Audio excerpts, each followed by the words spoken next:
Well, good afternoon, everybody. I'm Deb Sofield, and you're listening to my weekly podcast series called Encouragement for Your Life. Most of you know I'm a national speaker, trainer, and coach.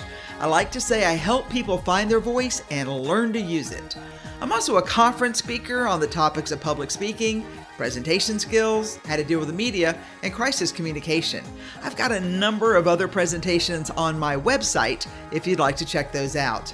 If your organization has an upcoming conference and you need a keynote speaker, I hope you'll reach out at debsofield.com. I would love to be a part.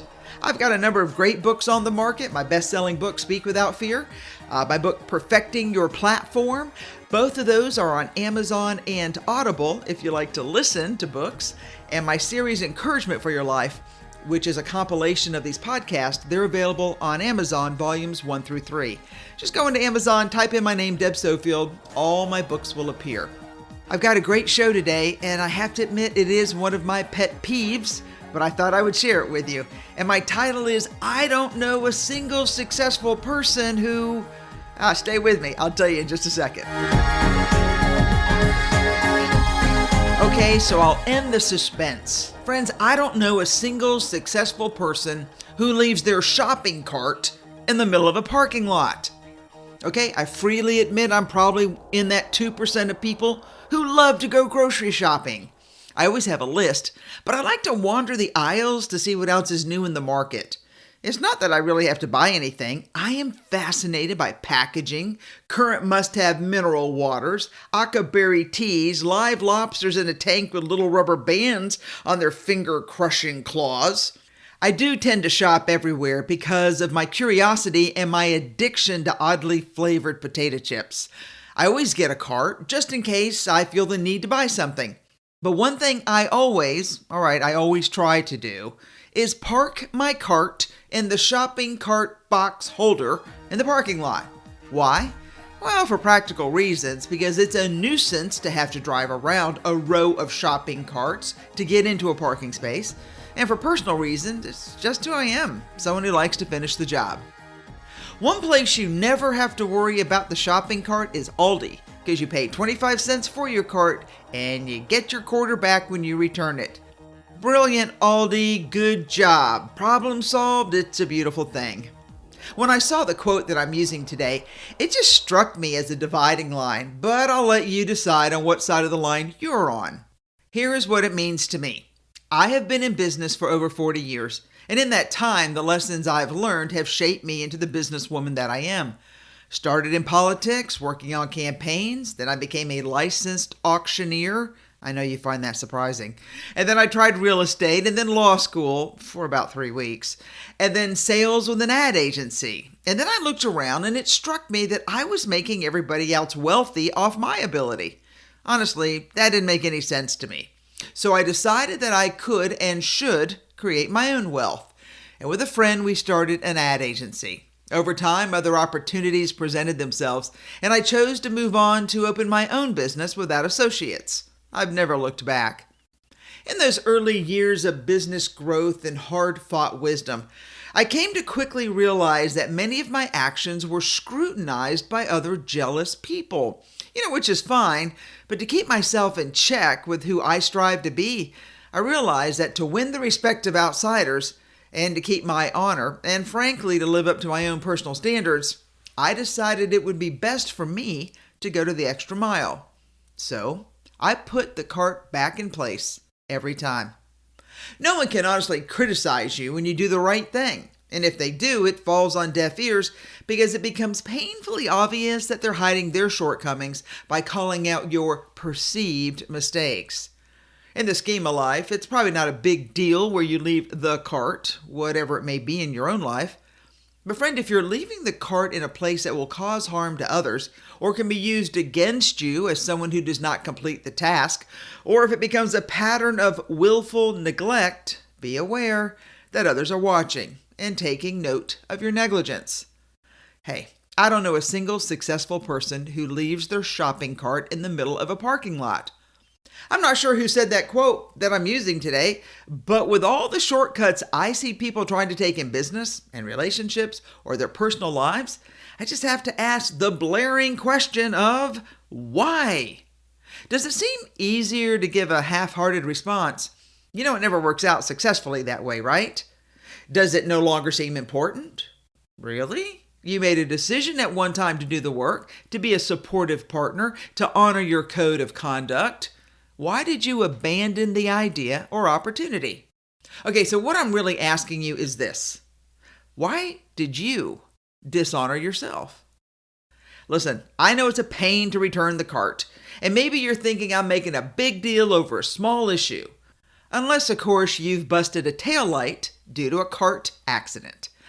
But what I'm really asking you to consider is the bigger idea in your life of what else have you left undone? Now sitting to the side, waiting to be finished, or at least put back in place. I can remember a few years ago, I was at my favorite store and I was in a hurry. So after I loaded my car, I saw a guy walking into the store and I asked him if he would take my cart back. And he said yes. And as I was pulling out, I noticed that while he did take my cart, he abandoned it a few cars away on a tree trunk. What the heck, I thought. And it was all I could do not to find him and just say, well, actually yell at him, hey, if you're not going to finish the job, why did you take the cart? And what on earth are you thinking? And don't say you're willing to help and not do it. But in an instant, it dawned on me that ultimately it was my responsibility to finalize the landing place for that silly cart because I picked it up. I used it, I unloaded it, and I did not put it back in its place, assuming that a total stranger who said he'd take it would finish the job.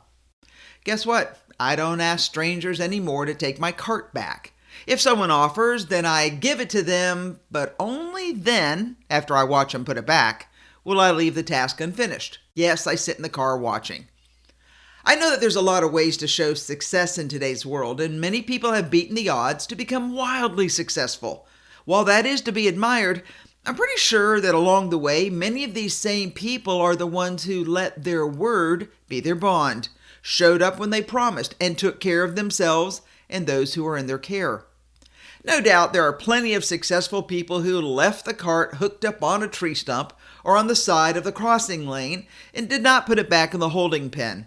I'm sure not every successful person is a perfect example of statesmanship, dying loyalty, or righteousness. But somewhere along the way, more people than not figured out how to park the cart and leave a clean, safe space for others.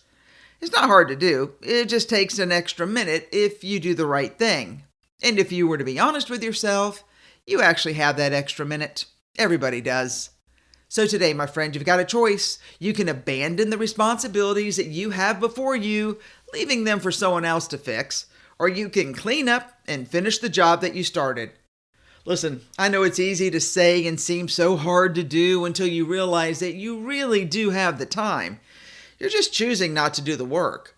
It's an intentional choice to commit to finishing the job or not.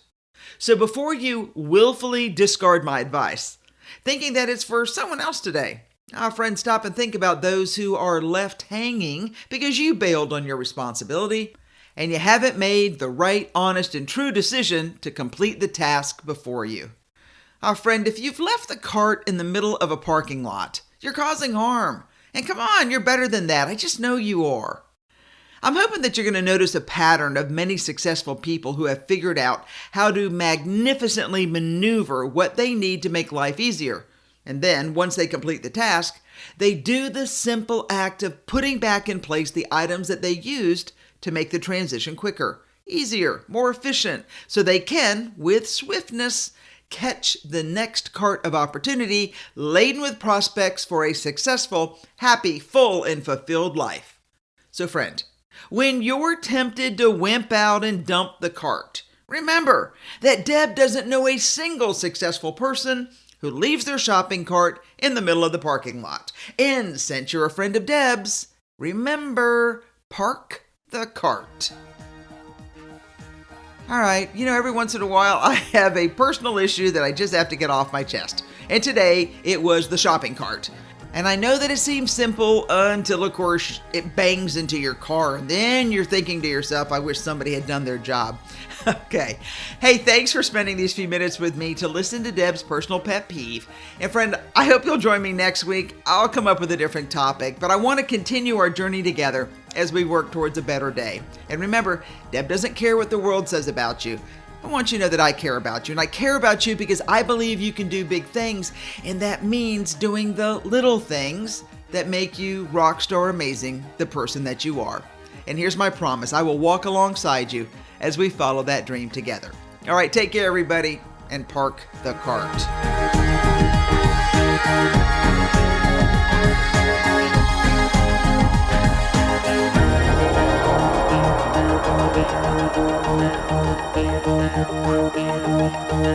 Thank you.